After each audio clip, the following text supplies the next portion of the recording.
All right, guys, welcome back to the channel. My name is Ryan. This is Fine Detailing. Thank you so much for joining. If this is your first time, please hit the like button, hit the subscribe button down below. It helps me out.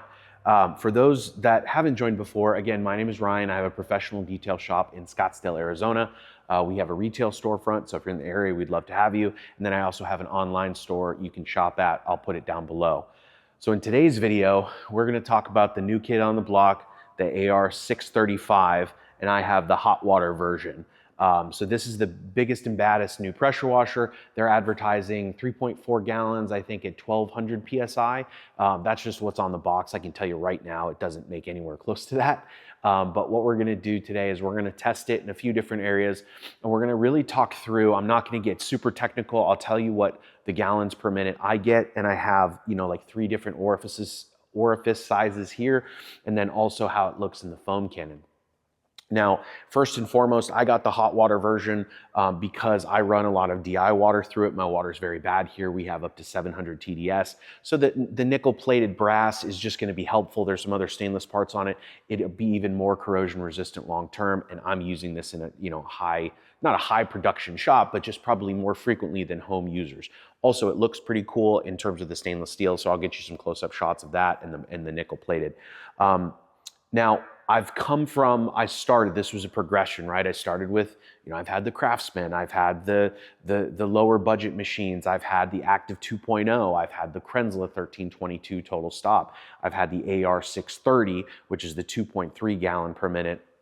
Now we're on to the 3.4 gallon per minute machine. What I care about here, and I don't really care too much because we're detailing cars, pressure isn't crazy important to me. Now we need some pressure, else why not just use a garden hose, right? But pressure and flow, whatever the equation is, like help with the cleaning units, right? So the higher pressure we can do with the more flow, that just helps me get the car cleaned faster, soap rinsed off faster, et cetera, et cetera. So that's the value prop here for me. So as I'm washing, in theory, it's supposed to increase my washing experience, right? My speed, or make me more efficient. So that's why I got it. We'll talk through at the end. Stick through to hear to my final thoughts. I want to talk through if like the home hobbyists should have this, or home users, or what your use cases are. The other thing to consider is that there are some restrictions in terms of like how much flow there is, right? Average flow, you're probably going to see 3 gallons a minute. The issue is with most spotless machines, which a fair amount of people actually have, because when you want to do your final rinse, like you want to make sure it's spot-free water. You can buy systems on Amazon. You can buy systems, a lot of people have CR spotless. I have a big, I have a commercial tank here. This can handle up to 15 gallons a minute, so there's no issue there. But sometimes higher flow machines the DI won't be able to pump fast enough and feed that machine. So that could be an issue. So stay tuned to the end. We'll talk through that. But what we're gonna do first is we're just gonna test the flow, and then we're gonna test the PSI with 3 different nozzles. AR includes their nozzles, which are like these. They come with all the different fan patterns. So this is the 40 degree. This is a 6.5 orifice. So I have that. What else do I have? I have a 7.0 orifice, which I installed in these, and then I brought it up to a 7.5. So I'll show you the difference between those. I didn't go up to an 8, so I have all those. And in the foam cannon, I have a 1.5, I have a 1.65, and then I have a 1.7, which is what's recommended. And we'll check in on the amps. I have an amp meter up there. We'll make sure we aren't over amping the machine. But with those, I want to show you the difference in foam, right? The hypothesis here is that it can struggle to make good foam because of that flow, and usually with a smaller orifice, that'll get you better foam, but the issue is you're going to overamp the machine. So you kind of can't have best of both worlds. So my hypothesis is we're going to get mediocre foam, and so that's something to consider if and when you buy this machine. I'll link to all the products in the description below, and then in today's test, we're going to use one of the foamiest soaps that I can think of, which is Rogue by Josh V's Quiver soap. This is just so far kind of the foamiest soap, so we're gonna go a little heavy. We'll go like 2 ounces in half a cannon, and we'll test that same mixture across all the orifices. I'll spray it on the car to kind of show you what that looks like. So stick around, guys. Let's get into the video.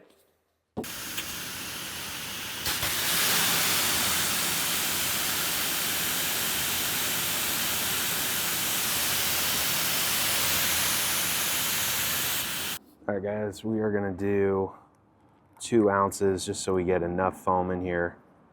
Okay. So we'll actually start with the highest at 1.7, which is what they recommend. So I'm doing 700.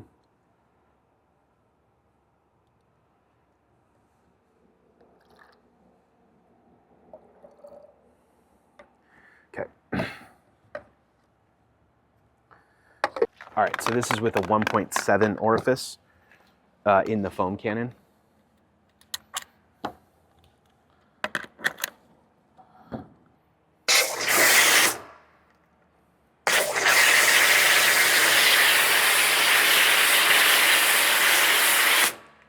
So pretty.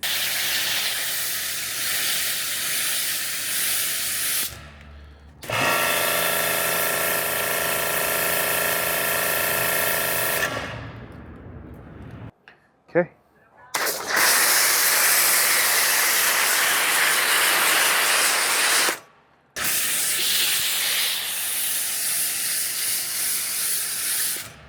The 1.65 looks pretty good. A little more runny. Let's see what ampage is.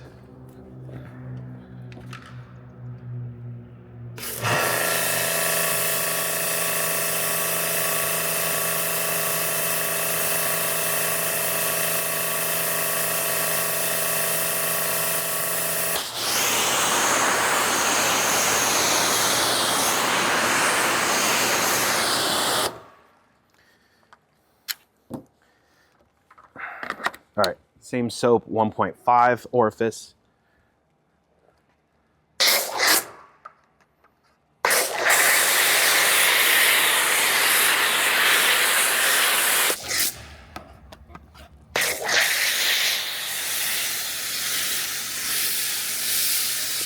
Way better.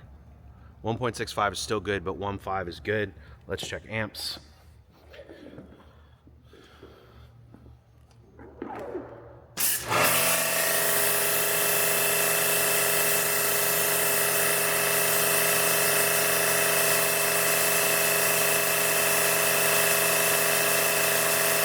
This is the beauty of the rinse off, right? This is why, I mean, you're never gonna have this much. This is ridiculous, but I'm showing you how quickly this can rinse, right?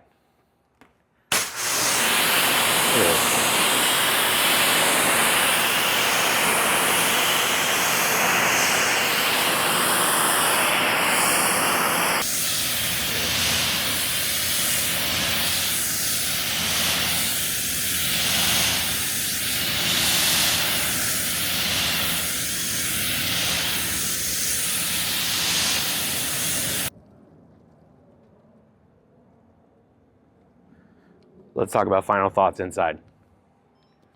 Wow. Okay. Sorry for the mess. One of my cannons wasn't working, so I swapped the orifice. But I thought that was one an important thing to show with the amps. Okay. Now I'm in a commercial space, so all my amps, you know, obviously this requires a 20 amp, but wanted to see, you know, it's pretty close. 1.7, no issues. I'll put the kind of the top number it got to on the screen on 1.7.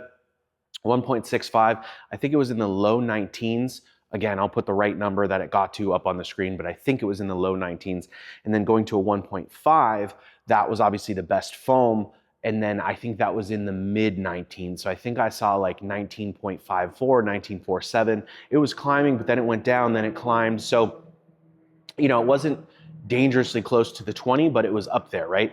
I need to review the footage and take a look and see which I thought was better foam at 1.65 or 1.5. Obviously, if you want less room for error and you want to kind of keep it on the lower spectrum of 19, probably go with the 1.65. But, you know, I didn't run it for 5 minutes, so I don't know if it would have climbed over 20 at the 1.5. But then again, how long are you running the foam cannon? It's pretty quick, right? So, you know, proceed at your own risk. I need to play with what I want to use. If I'm happy with the 1.65, I'll do that. It's a little bit more regularly available. I'll link to everything in the description. The 1.65, I think I got, I don't remember where I got, but I'll link it in the description below. So final thoughts here on, you know, who this is for or if this makes sense. The price, I think, for the regular unit is like $12.45 and the hot water is $13.45 or $13.95. Again, I will put the correct prices up on the screen. Do you need this as a home hobbyist? No. Do you want it? Yeah, it's pretty fun. You saw how quickly I freaking rinsed that car. That was nuts. That is noticeably different from someone using the AR630 for, what is it, 6 months now, 7, 8 months? Noticeable. It's got a kick to it. It's unbelievable. The PSIs, again, I'll put kind of the PSIs here up on the screen as well. When we talk about rinsing, they were all really, really close. I think I went from 800 to 850 to just under 1,000.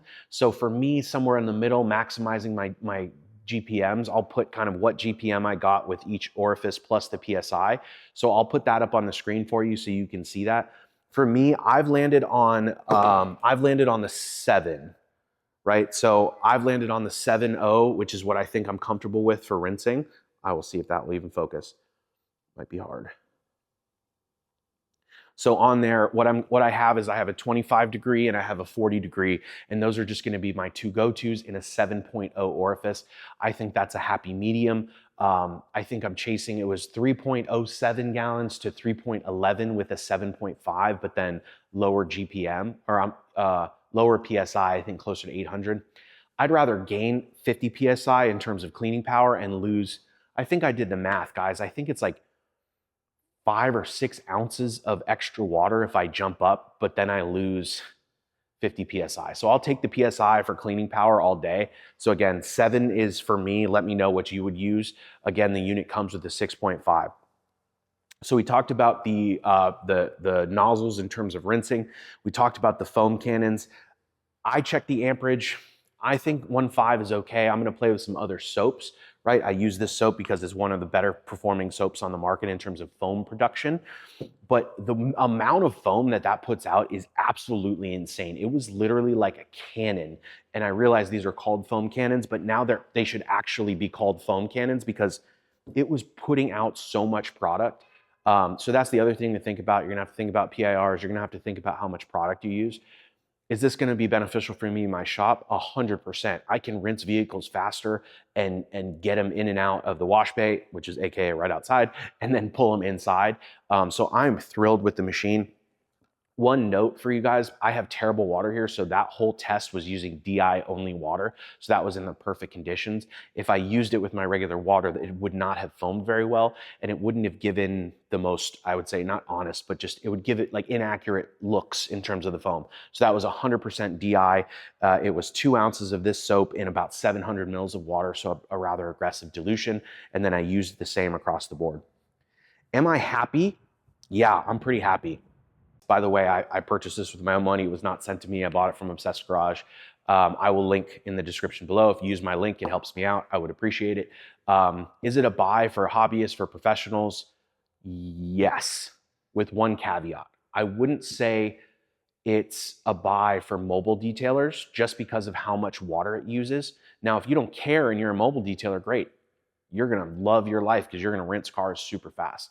But if you only have a 50-gallon tank, you know, or a 75-gallon tank or even 100, and you do high volume, just think about that. You're going to be losing a lot of water really quickly. So I think 2.3, 2.4 is a good number for like the mobile guys, maybe even a 1.8, you know, on like a Krenzla. Those are still really acceptable and it'll stretch your water a little bit further. But yeah, if you have a shop or you're a home hobbyist, I think this machine's freaking awesome. It'll just increase your efficiency. So I'm a pretty big fan of it so far. I need to keep playing with it. The noise, I didn't measure the dBs, but it sounds pretty similar to what the AR did. It's a low hum, it's an engine noise, right? Like, so it's not annoying like other machines on the market. You can change the oil. This is serviceable. Unless they come out with some magic machine in the future, in theory, I should have this forever, right? So I think it's a really, really solid machine. The brass, like,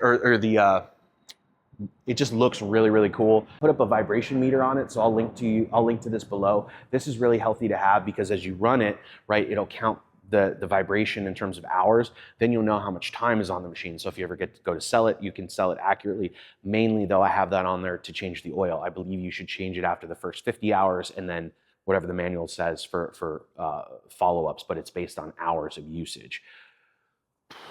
That's it, guys. Let me know in the comments below what you think. Are you interested in this machine? Is it something you're going to pick up? Have you already ordered it? I know that there's limited stock. I'm also an AR dealer. I wasn't even able to get stock because I'm just a little guy. So I wasn't even able to get stock on this initial batch. So I'll link you to some sites where you can get it. I'll definitely bring this in the store when it's available, but to my understanding, it's not going to be available till springtime. So if there are any in stock and you want it now, I would pull the trigger on it because they're not going to be available much longer. That said, so far, a solid machine. I'm excited to keep using it.